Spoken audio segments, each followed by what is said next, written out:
Hello, everybody. Welcome to the next edition of our virtual lectures with Benjamin Franklin House. Today, I am delighted to introduce Mallory Horrill, who is a PhD student at University College London, Institute of the Americas, House Manager and Curator of the Emery Walker Trust, and of course, those of you might know that she's the former Operations Manager at Benjamin Franklin House. Today, she'll be speaking on the topic of A Mere Matter of Marching, the War of 1812, the Battle of Queenston Heights. And without further ado, I will pass it over to Mallory.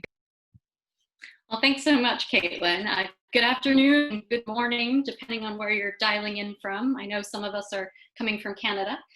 Pleasure to be here virtually with you all. First off, a great big thank you to the Benjamin Franklin House team for inviting me to speak with you today.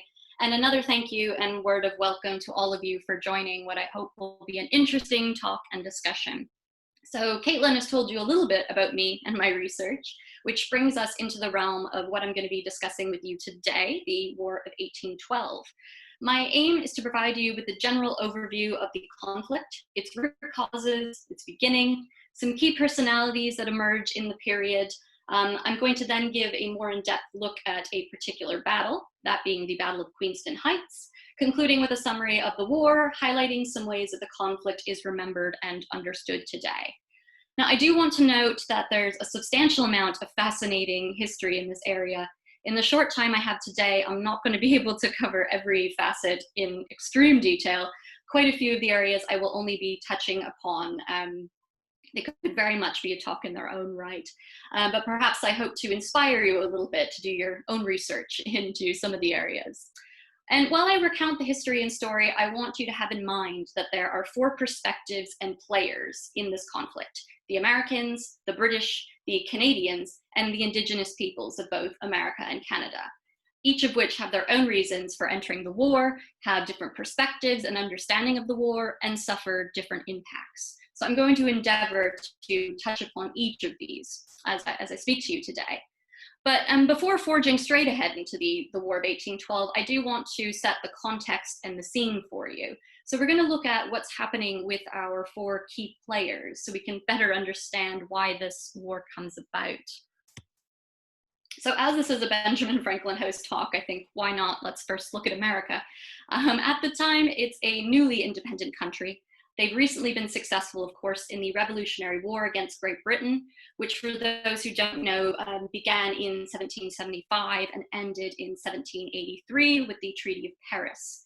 Now, remember, it's not the America we know today. It's very much a period of uncertainty. This so-called American experiment has yet been proven to be a success, so bear that in mind. In this process, they're building their government, their country from the ground up. There's many significant events in this period. The Constitution comes into being, the Bill of Rights, the two-party political systems emerge. Presidents that are in power over the time I'm going to be discussing are Thomas Jefferson and James Madison. Now, if we shift our gaze to Great Britain, our period of focus, Great Britain is very busy with the Napoleonic Wars, and they're taking place over the period spanning 1793 to 1815. And this is one of the chief reasons, not to foreshadow into my talk, but why the War of 1812 is often overlooked in British history. Now, on the throne at the time, we have George III and George IV. Now, looking to Canada at the time, as well as America, they're very much in their formative years. They're slightly behind America's progress. In 1759, Great Britain defeats France in the Battle of the Plains of Abraham in Quebec, which is shown on screen here. And that ends France's empire in America. So you're probably familiar with this painting. It's rather famous. This is Benjamin West's Death of General Wolfe. At this battle, the Battle of the Plains of Abraham, the commanders of both armies, so General James Wolfe and Marquis de Montcalm, they're both killed leading their troops into battle. Now, by looking at it, you may have already seen it's rather mythological in its portrayal, as often paintings are in this period. I mean, we already know from historic accounts that Wolfe was only in the company of one lieutenant when he died, so not this large gaggle of people. But think of this painting as well as very much teaching the English at the time who had never been to Canada. They're teaching them about this great battle that they were successful in, Their true hero, of course, he's pictured dying in a very Christ-like fashion. It shows the terrain of this foreign country, as well as highlighting the indigenous people that thus far they don't know much about. And I think I can tell you, when you see here the indigenous person in the corner, you see he's taking a knee. Of course, this does not take place. It very much, I think, foreshadows colonialism in Canada and the US, rather. Now, in 1763, almost all of North America was in the hands of Great Britain. Now, this, of course, changes with the Revolutionary War. Now, the British create Quebec, not the same territory we know as Quebec today. It's much, much smaller. You can see it in the map on the left there. It's very narrow. In the run-up to the Revolutionary War, Britain is worried that the Canadians, most of which who are living in Quebec at the time, might join up with the Americans. So one of the things they do is they make the territory larger. They expand Quebec. After the American Revolution, quite a few Americans do actually leave America and go to settle in Quebec. They're loyal to Great Britain, thus become known as Loyalists. So you see on the map on the right-hand side, 1791, Quebec becomes separated into Upper Canada, present-day Ontario, and Lower Canada, present-day Quebec. So it's essentially a divide between French and English speakers, and this is very much the map of which I'm going to be speaking later. This is what Canada is looking like at this time. Now, looking to the Indigenous side of things, throughout the 16th and 17th centuries, explorers are seeking to colonize Indigenous lands in North America. History, it sees a variety of responses, from cooperation to revolts. There's many wars, there's many treaties, there's a lot of great history in this period to look into. I'm just brushing over it quite broadly. But during the 7 Years' War, in which Britain expels France from North America, the Indigenous people largely side with France. Remembering the Indigenous peoples belong to individual nations, therefore their allegiances are not the same across the board. And we see this in the American Revolution. Indigenous people ally on different sides. Some of them stay entirely out of the conflict, some side with the Americans, some side with the British. And of course, their choices are stemming mainly around protecting their liberty and their homelands. Now, following the Revolutionary War, Britain gave the US certain parts of the territory really without regard to their Indigenous allies. And the US continued to expand, taking Indigenous lands by force or treaty. So this was regardless of how the Indigenous had supported either Britain or the US. Their efforts are not rewarded, just the opposite. And unfortunately, it is a trend really that does carry on. Now, the War of 1812, not surprisingly, starts in 1812, but many historians do credit a particular battle in 1811, which is shown on screen here, as being maybe the beginning, or maybe better to say a strong precursor. And this is the Battle of Tippecanoe, and it's an American battle in which the Indiana territorial governor, William Henry Harrison, destroys the Indigenous settlement at Prophetstown. And this is significant because it directly leads to a number of Indigenous people to side with the British in the War of 1812. They believe that it was their only hope to halt further encroachments on their land by American settlers. We will be coming back to this. But in brief, that's what's happening prior to the outbreak of war. But let's look to the causes. As what's often the case, of course, with military conflicts, there's generally not one clear reason. There's a number of factors. So I'm just going to summarize them here for you.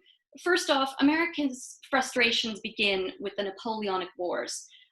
Both France and Great Britain severely impact their trade by cutting off American trading with their respective enemy.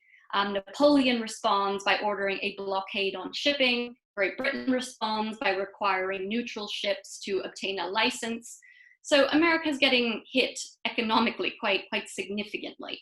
Now, to make matters worse, Great Britain begins stopping and searching American ships for what they deemed to be contraband, so not having a proper license, and also searching for deserters.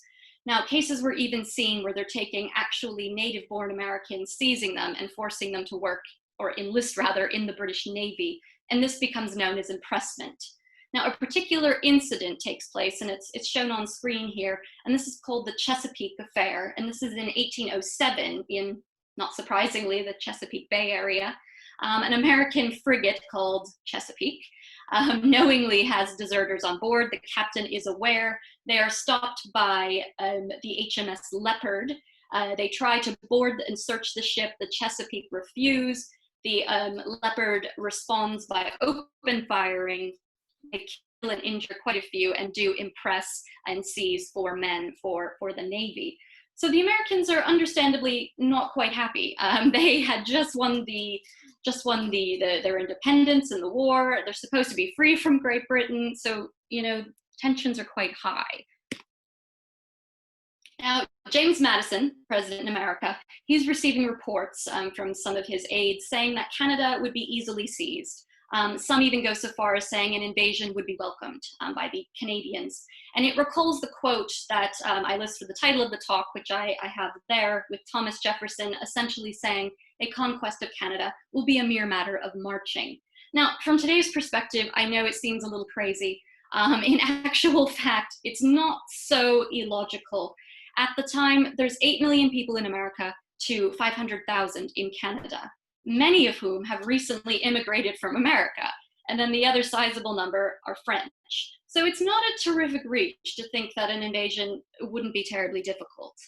There is also a group in the US Congress of gentlemen who become known as war hawks, and they're not surprisingly pushing for war. They also personally want to expand the American territory. I'm sure you've heard of expansionism. And in their reasoning, expelling Britain from the North American continent would really just be icing on the cake for them. So they're encouraging this war. The reasoning, it would be a way of retaliating against the British for causing economic distress, in having naval impressment.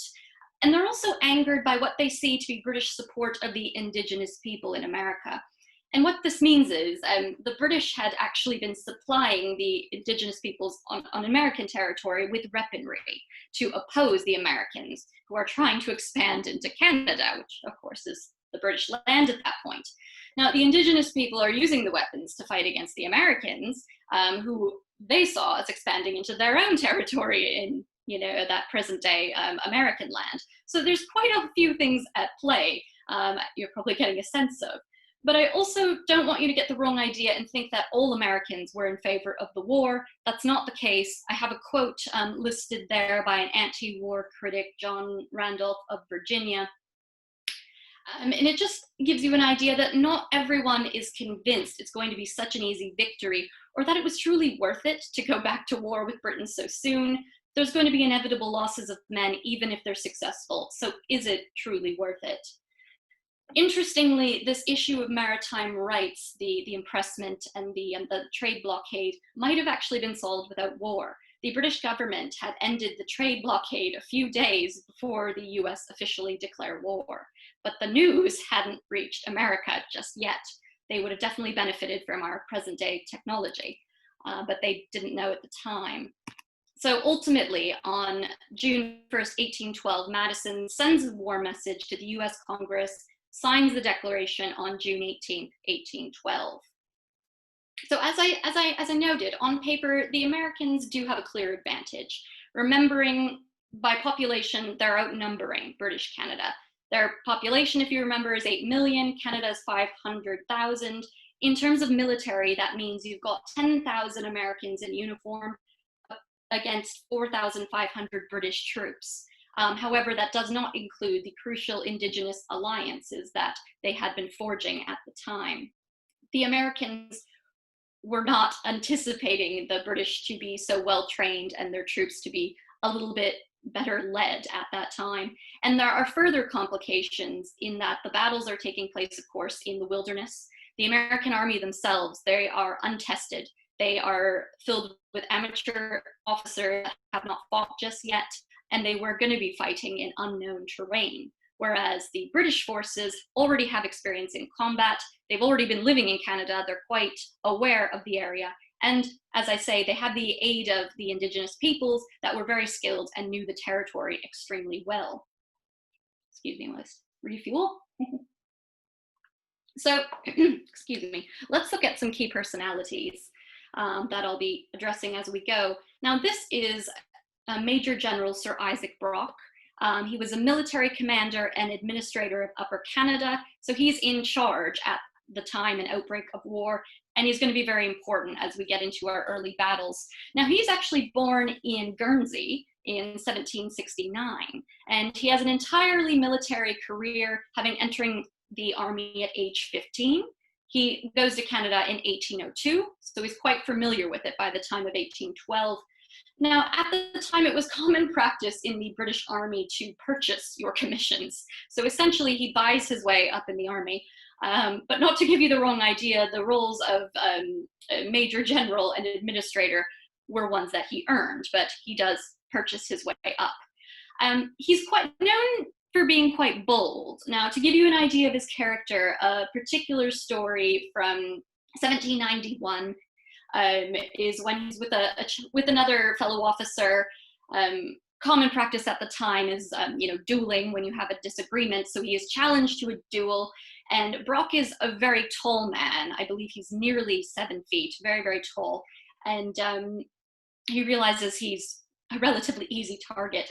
So what he decides to do is, when he meets with this gentleman, he produces a handkerchief and insists that they fire at each other from under the handkerchief rather than the usual distance apart.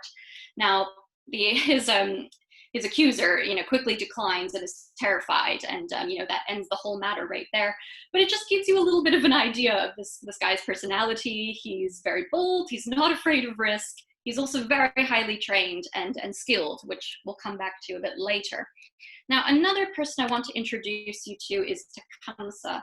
Now, this is a Shawnee war chief born in 1763 in the western Ohio Valley. Now, he organized a Native American confederacy in an effort to create an autonomous Indian state and really to stop American encroachment on their lands. He believed that the Indian tribes must settle their differences, unite in order to retain their lands, culture, and freedom. He led his followers against the United States in quite a few battles and supported the British during the War of 1812. If you remember when I spoke of the Battle of Tippecanoe that had taken place in Indiana in 1811, it was Tecumseh and his brother that were leaders in this particular battle. And it's this loss to the Americans that had him really rally followers in support of the British. Now, Brock and Tecumseh become close allies, as you'll see. Brock actually said of Tecumseh, a more sagacious or gallant warrior does not exist. And Tecumseh actually gifted Brock a traditional sash that he was known to be wearing into battle at Queenston Heights. Now, unfortunately, Tecumseh falls in the War of 1812. He's killed in battle in October 1813. His forces were overrun by an American army while waiting for British reinforcements that never did arrive. His Native American confederacy fell apart shortly after his death. Ultimately, most Native Americans ceded their land and were moved to reservations. But as I say, that is another talk in itself. Moving back to the War of 1812. So the Americans, as I say, have declared war. They decide that Upper Canada is the most vulnerable to attack. The Atlantic provinces are protected by British sea power. Lower Canada is protected by being very remote in the fortress of Quebec. So they set their sights on Upper Canada, modern-day Ontario. Now, at the time, this area is defended by about 1,600 British regulars. They're rather outnumbered, but as I say, they're much better prepared than the Americans think. The British regulars have been enforced by a number of militia units, and Brock had been preparing them for an upcoming conflict. So he'd been strategically reinforcing fortifications, training his militia units, and developing crucial alliances, especially with the Indigenous people. Now, despite the US having waging the war, the British actually act first. Brock sends orders to take a key American post at Michilimackinac Island, modern day area being Michigan, on the 17th of July. So this is a force of nearly 400 Indigenous warriors, 45 British soldiers, and about 200 voyageurs, French Canadians. And they actually capture the fort very quickly and without bloodshed because it is a complete surprise. So the first act of war is very simple, actually, and a British victory. Now, moving to America, General William Hull, he is the commanding the British, he's commanding the American forces. He strategizes an invasion from the west.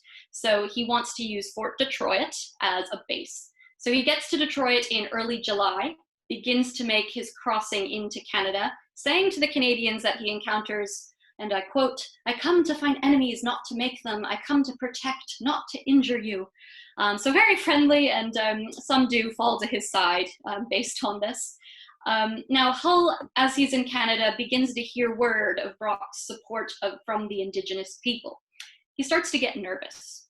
At this time, there are great stories circulating at the time about Indigenous warrior violence. Now, of course, this is, we know today, not true for all communities across the board. Some are very peaceful, some are violent, but indeed, the British and American forces were also known for scalping enemies. So the violence myth is not entirely unfounded, but it does scare Hull. So what he does is he actually moves out of Canada directly just upon hearing this, and he goes all the way back to Fort Detroit. Now, it does cause some of his men to lose confidence in him. They, calling him a coward, saying he's not willing to risk himself, but willing to risk us. As soon as Brock hears that he's crossed into Canada, though, he moves from York, which is today Toronto, chases him back to Fort Detroit. Now, Brock is in the company of Chief Tecumseh, who we spoke of. Now, he decides, both of them decide rather, to play on Hull's fears. It's quite well known why he went back to Fort Detroit and that he's quite scared of the Indigenous people. So what they do is they have their Indigenous allies surround the fort. They send in a message calling for Hull's surrender. And again, I'll quote, this Brock states in this message, "It is far from my intention to join in a war of extermination, but the numerous body of Indians who have attached themselves will be beyond control the moment the contest commences." It's of course not true. He's bluffing. He wants to terrify him, and it works. August 16th, Hull surrenders all of Fort Detroit without a fight, and that's along with 2,500 men.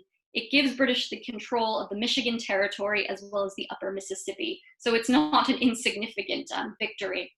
Now, to give context though, one can probably understand a little bit more his decision. We know that in the fort was Hull's daughter as well as his grandchildren. He later, also to give you an idea of how severe this was seen in the eyes of the Americans, in 1814 he was actually court-martialed for cowardice, and he was sentenced to death. President Madison, though, did reverse this for her service in the Revolutionary War, but it really shows there how severe this was. Brock and Tecumseh's victory at Detroit led, though, the US and British to agree to a temporary ceasefire, which is going to bring us into the Battle of Queenston Heights. So we're getting there. Brock moves from Detroit to Fort George, which is in the Niagara region in Canada.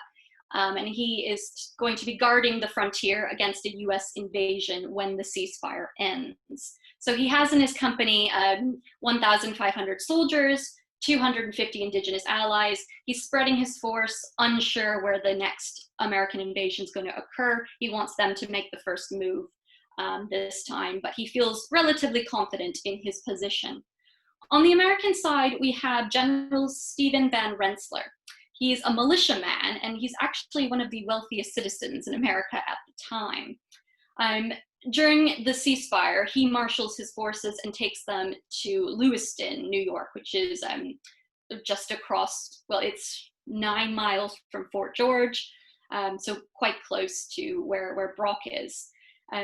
Now, Van Rensselaer is under pressure, as you would imagine, to reverse the failure at Detroit. He also wants to make a name for himself as a field commander. So he goes to this area because he decides he wants to cross the Niagara River into Upper Canada at a town called Queenston, and Lewiston is just across the way from there. Now it's on October 11th that Van Rensselaer decides they're going to invade. He gives the orders. The troops are rallied and ready to go, but there's poor weather, and they've actually had some deserters who have stolen some of their boats and a number of oars, so they can't even move and mobilize their boats. So he calls that off and postpones the invasion. The next day, we have British Major Tom Evans. He's pictured here in the sketch of Fort George. As I say, it's about 8 miles down the way. He crosses the river under a white flag of truce, to arrange a prisoner exchange, which is rather typical at this time. And he finds that he's put off by the Americans rather oddly. He's told multiple times that this can't happen until the day after tomorrow, specifically the day after tomorrow, and it's said many times. He's also not allowed to meet with Van Rensselaer's secretary, which is a little bit odd. And even more so, he sees across the way that there are some boats somewhat hidden under some bushes. So, this gets his antenna up. He's a little bit suspicious that an attack might be imminent. So he reports this to Brock, who in response ensures the militia is prepared for an attack. Again, though, they're really not sure where the attack will happen. So Brock, though, he is convinced that they're going to cross further down the river at Fort George, which is why he's based there. Now, to give you an idea, it's a greater population in that area. They have a military fort. Queenston Heights is a small farming village. Now, this is a modern day picture taken in the early 2000s. Across the way, that is looking at America's Lewiston. The photographer is standing basically on Queenston Heights. In the middle, you've got the Niagara River. So it gives you an idea of what we're looking at here. So you can see that when you get across the river, you're not entering on flat terrain. This is called the escarpment. So it's 100 meters up to the heights. It's rather steep, not the easiest of journeys.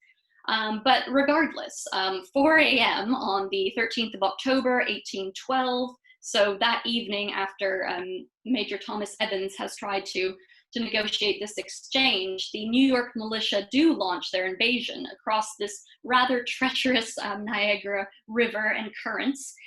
If you're not familiar with boating, it's hard to cross effectively. It's about 200 yards wide. It's rather fast flowing. There are currents that are quite strong. They come across initially in 13 boats. They are each carrying about 30 men. And they do not all make it directly. Some are taken further down the river, caught up in the currents, but about 10 do make it over. As I say, though, I mean, they would be familiar boaters, so that's not terribly surprising. Now, on both sides, there are, of course, cannon points. So when the crossing does become noticed, the cannons do begin going off. And this is just a bit of this is an interpretation, a historic one, of course. Now the troops do get across and begin their ascent up that escarpment.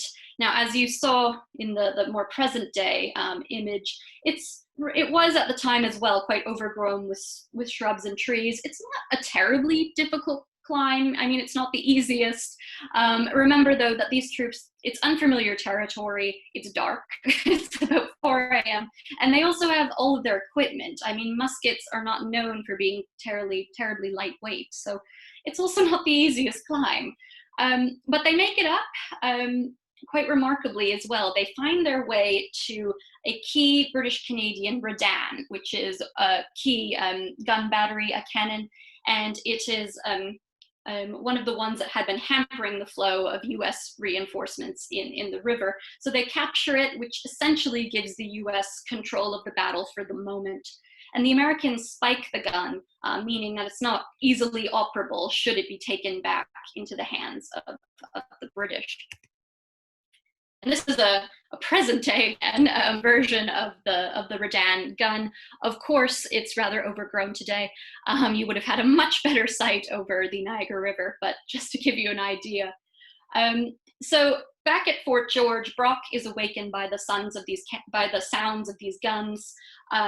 He prepares for battle quite quickly, as one would, rides hard to Queenston, takes some of his forces with him, does leave some behind in case they're needed at the fort. Again, you don't know if there are other Americans crossing at that area. So he arrives in Queenston. He finds that the Americans are basically in command of the heights. They've come all the way up. They've seized the Redan Battery. Rather than waiting for reinforcements from Fort George, he personally leads a charge to try and retake this gun, which was quite crucial. So again, we're seeing his bold, impetuous side. However, I mean, this was an extremely important gun outpost. So one cannot entirely say what would happen. Have to excuse me for one moment. I'm having technical difficulties. Just one moment. There we are. Sorry about that. So yes, he decides to personally lead this charge. And we can see it here. So sword drawn, Brock charges forward, becomes an easy target though for snipers, not just because of his height, but I mean, look at this lovely red uniform. It's not exactly camouflage. He's shot in the wrist, continues his charge until a second shot hits just above his heart, dying almost instantly. We can see him falling here. So his body's actually secreted away by his men to a house in Queenston, so the Americans wouldn't have a chance to take his body, but also in a sense to control the news of his death to a certain degree. And we actually do have the coat he was wearing. It did survive the battle. It's on display at the Canadian War Museum in Ottawa.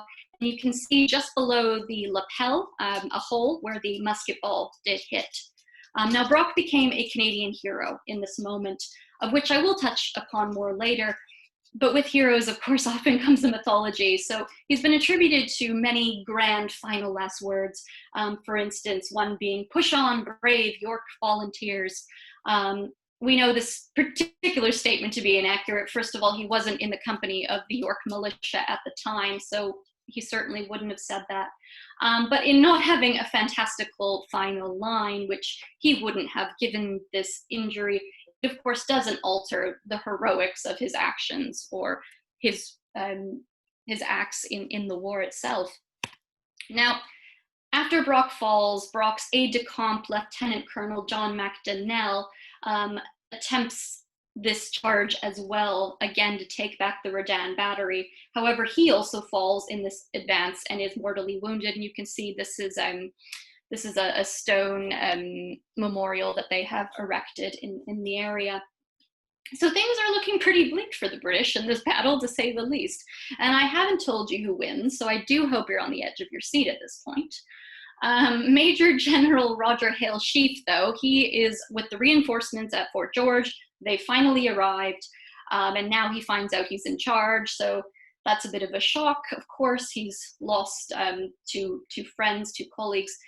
He decides, though, to take a different route. He climbs the heights out of sight of the Americans, quite smartly. Within his company, he has British soldiers. He has 250 militiamen, and he also actually has, interestingly, a regiment of black soldiers under the command of Captain Robert Runcie. So it's known as Runcie's Corps. And this militia company was raised specifically during the War of 1812 under a man named Richard Pierpont, who is shown there. He was a formerly enslaved man and a veteran of the American Revolution.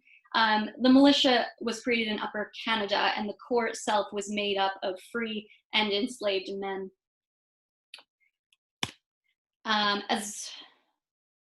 So coming back to our battle here, that's the company he is in. Most of the American army now, they've taken position on the heights. They think they have won the battle, but they have become pinned down now by a group of Indigenous warriors allied with the British under the command of these two here, these Mohawk chiefs, John Norton and John Brant. Now, Norton had made a very important, somewhat brilliant tactical decision to climb the escarpment at a much considerably more distance along the road west of Queenston, which was an easier climb than the one that Brock himself took. And what was also helpful from this was that he was in a wooded area, him and his men, so it provided cover as well for Norton and his warriors as they pinned down the advance.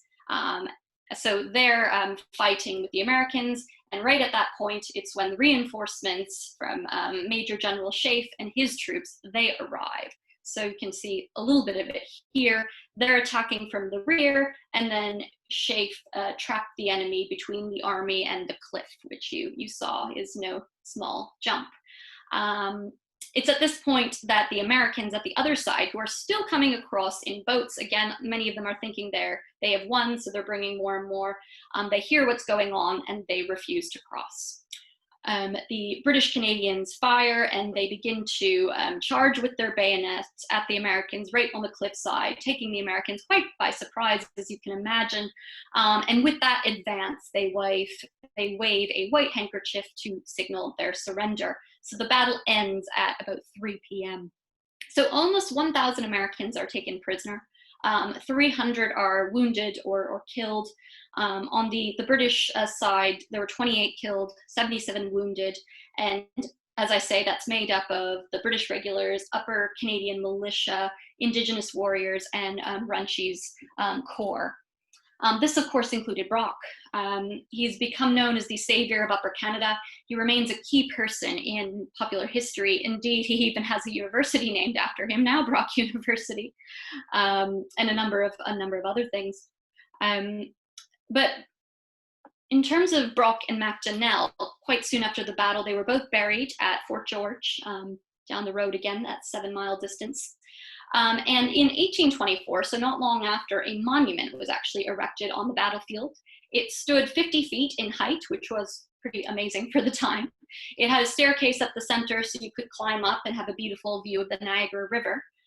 They were reburied there in a large ceremony. But oddly, a new monument did have to be erected because in 1853, it was not destroyed, but damaged beyond repair, I suppose, in an explosion that occurred during the Upper Canadian rebellions. So they built a new one. I'll show it here again, a present day. Again, there's a significant ceremony. This one's probably much more impressive than the other one because it stands much taller. It's 185 feet tall. It has 250 steps in a spiral staircase up the middle.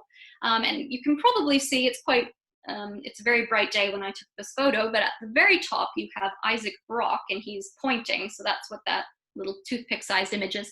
And he's 16 foot at the top there. The monument itself is a historic site.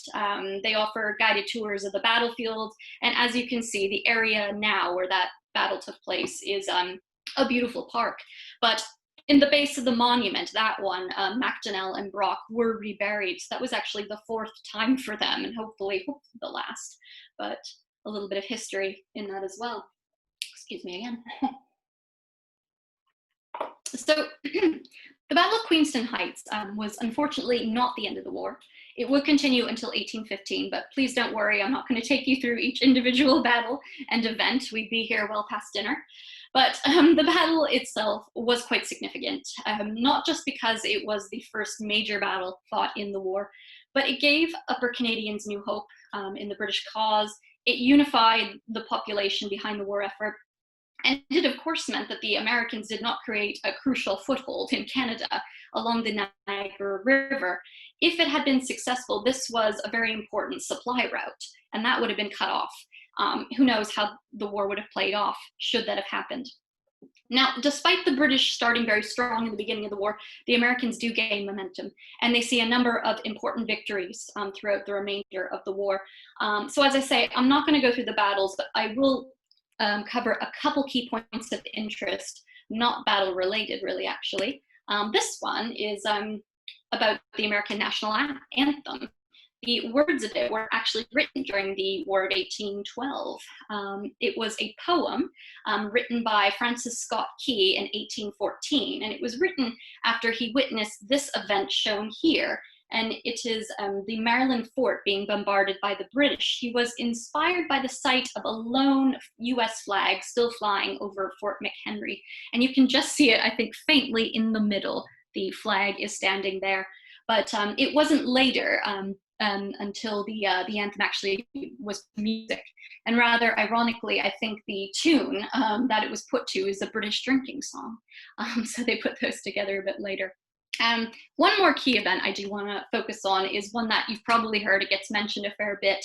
But it was in 1814 when the British troops entered Washington, D.C., and they burned the White House. They did it in retaliation for an American attack on the city of York. Again, that's modern-day Toronto. The building, as the White House is known today, was reconstructed in 1817. But quite interestingly, this depiction is a modern-day depiction, actually. It was done in 2004 by Tom Freeman, and he was commissioned by the White House Historical Association. But let's go through to the end of the war. September 1814 is when our peace talks begin, and they take place in Ghent, although the war is, of course, still being fought at this time. So, excuse me, when the peace talks begins, the situation militarily in North America is quite balanced. Neither side yet has achieved its war aims. With the abdication of Napoleon, remembering the Napoleonic Wars are still happening amongst all of this, the majority of Britain's greatest diplomats at the time are tasked with settling with France. So unfortunately, the delegation that is sent to Ghent representing Britain wasn't terribly strong. In fact, London was a bit worried about a revived French army. So what they actually asked their champion soldier, the Duke of Wellington, to consider leading their forces in North America. But the Duke expressed that even he didn't think he could make the situation look good. So at that point, London wanted to push for a quick peace. Now, America, they informed their delegation at Ghent that they would support a return to a status quo prior to the conflict. They were facing worsening economic trade situations that, again, if you remember, were brought on by the war. So in effect, none of the issues that actually caused the war were included in the treaty, such as naval impressment and the things that caused these ultimately were not brought up. Those were settled a bit later. In fact, all captured territory in Upper and Lower Canada and the US went back to their original owners. War prisoners were returned to their home countries. It was on Christmas Eve of 1814 that the Treaty of Ghent, with all of these clauses, was signed. It was ratified in February. And although peace had been concluded, it hadn't, of course, once again, gotten across to North America. So they don't know they're at peace just yet. And because of that, in January of 1815, the British forces mount an attack. And this results in the Battle of New Orleans, at which they're actually defeated by an American army. So this victory actually helped to make the US feel they'd been victorious in the war, as it was the last land battle, despite achieving none of their original objectives.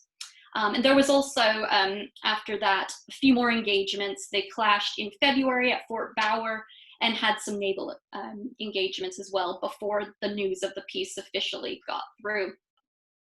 Excuse me. Switching to water this time, coffee's done.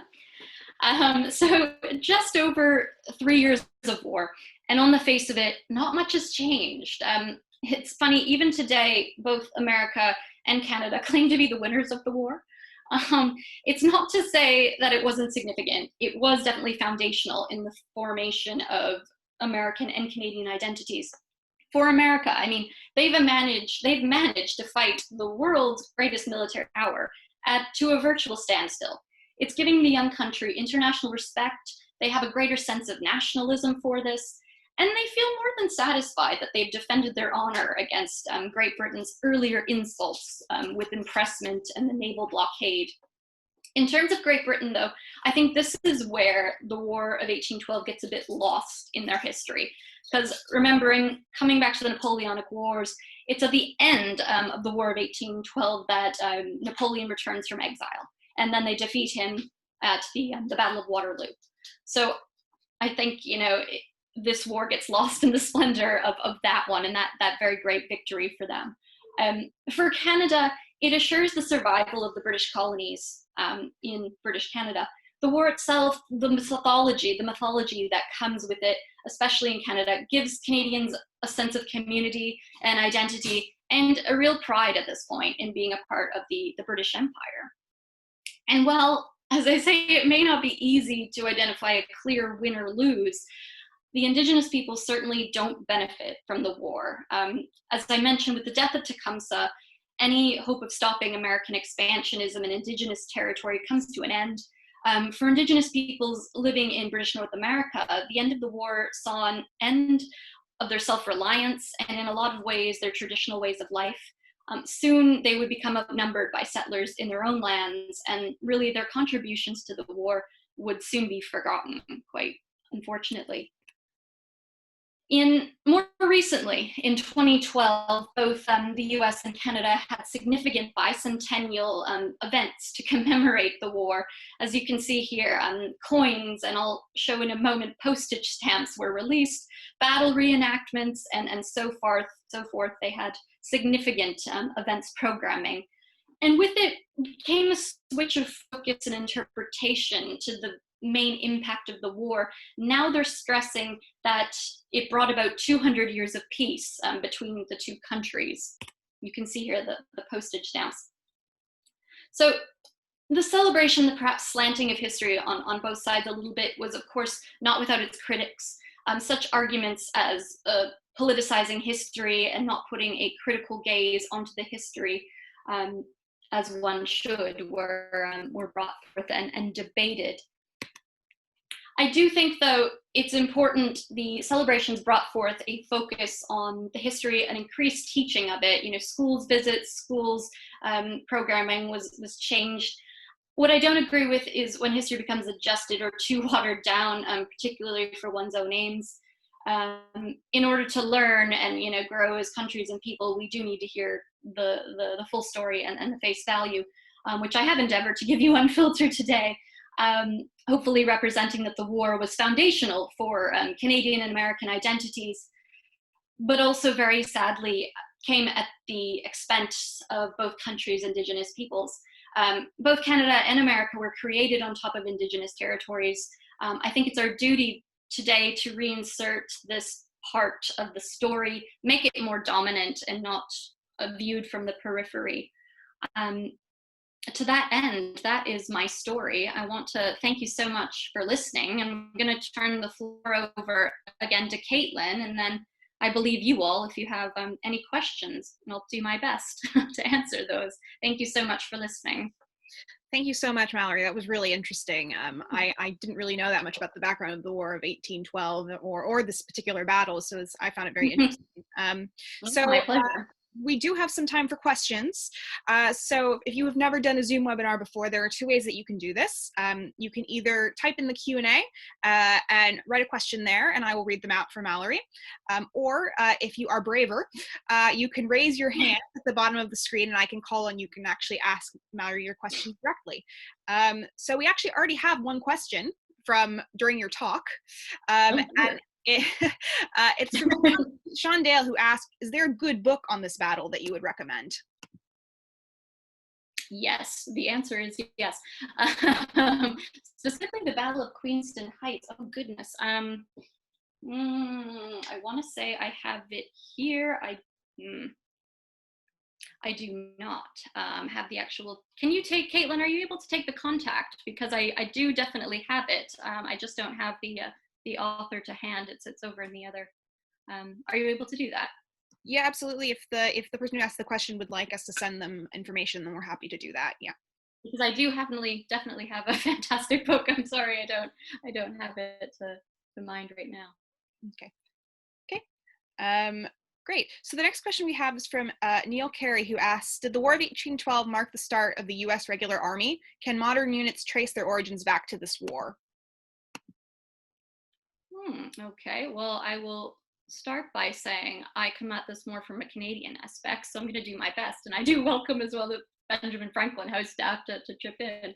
I would probably say yes. Again, I'm not coming at it from a military, I mean, from the Canadian aspect, yes. I mean, this is their first independent conflict, so I would say that some of the regiments, as I'm aware, do filter down, and I mean, quite a few of those historic forts, I mean, they operate more so as historic sites now, but Yes, I mean, I would say so. I'm sorry I can't answer that more fully for you. It's very, very valid and interesting. Um, can the Benjamin Franklin House, do you guys know more about the military American side of things at all, or? Not specifically from this period, but I would say that because at that point the identity of America as a country had become kind of more fully formed, that I would think that would be one of the battles, which is why there is such a connotation on both sides, as this was quite a seminal kind of battle. So, but I don't know specifically, unfortunately. No. Yes. Thank you. No, that's fantastic. So the next question we have is from Nick Ellsworth. And he asks, when did Canada become independent, and why is the Queen still considered the Canadian head of state? Right. So, I mean, when you saw, I mean, I'm going to take you back to those maps. I think that's rather helpful, which is, of course, at the beginning. But yeah, you probably noticed that Canada looks very little like this. So there have been changes.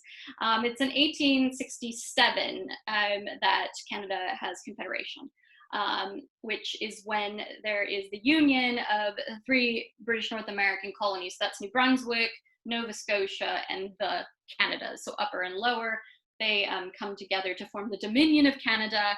The other provinces that you know today, their joining dates are a little bit more scattered.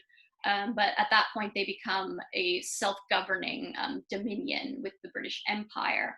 And then actually more recently, in 1982, we have the Canada Act, which you may remember or be aware of.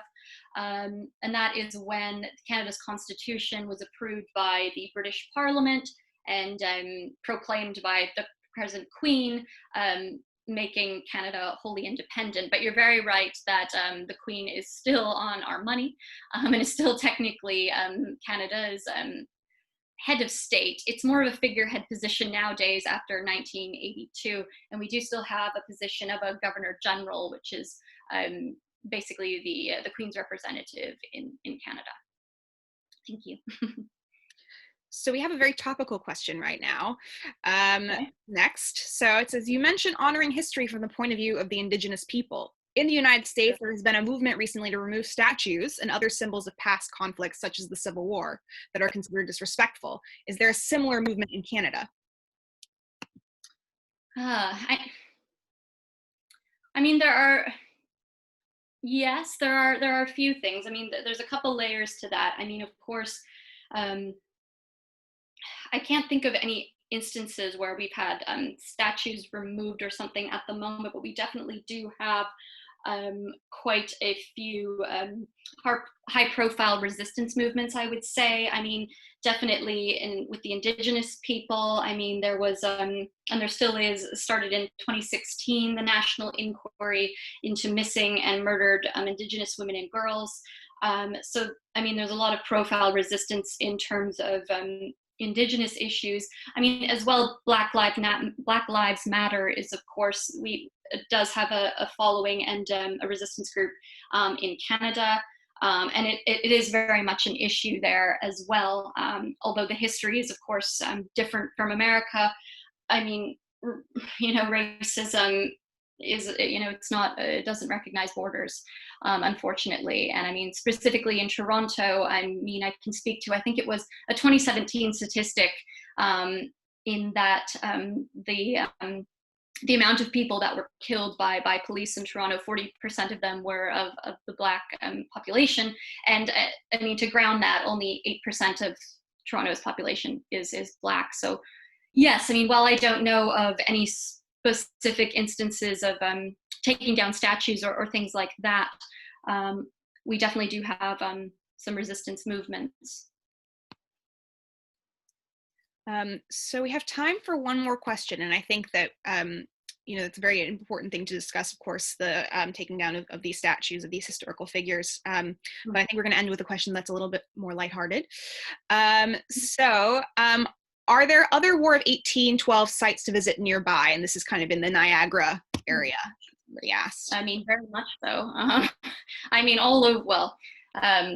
Yes, in the Niagara area, I mean, yes, there's the Battle of Beaver Dams, which was quite close by, the Battle of Fort George, which again is where Brock was stationed, very close by. I mean, it goes as far as Toronto, that being York, Fort of York.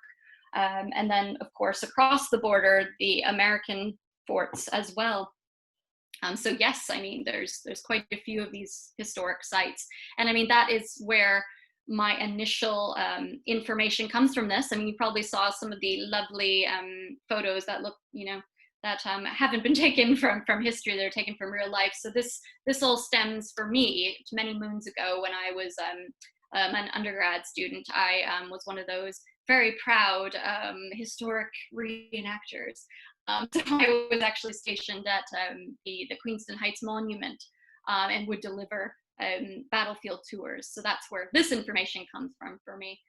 But yeah, it's still very, very prevalent in that area. Thank you. Great. Thank you so much, Mallory, for taking the time to do this talk for us. And your research sounds very interesting. I know it's not just about this, but that includes some of this history. So thank you very much for joining us, everybody. If we do these talks every week completely for free, so please visit our website called www.benjaminfranklinhouse.org. As we are making these talks free and available online, we do ask if anybody can to give us a donation. You can do so on our website as well. We appreciate every little bit that you can give. Otherwise, we hope to see you next week. Next week, our talk is going to be by Dr. Cara Rodway, about motels in America. And we hope that you can join us. And thank you again, Mallory. Thanks so much. Bye.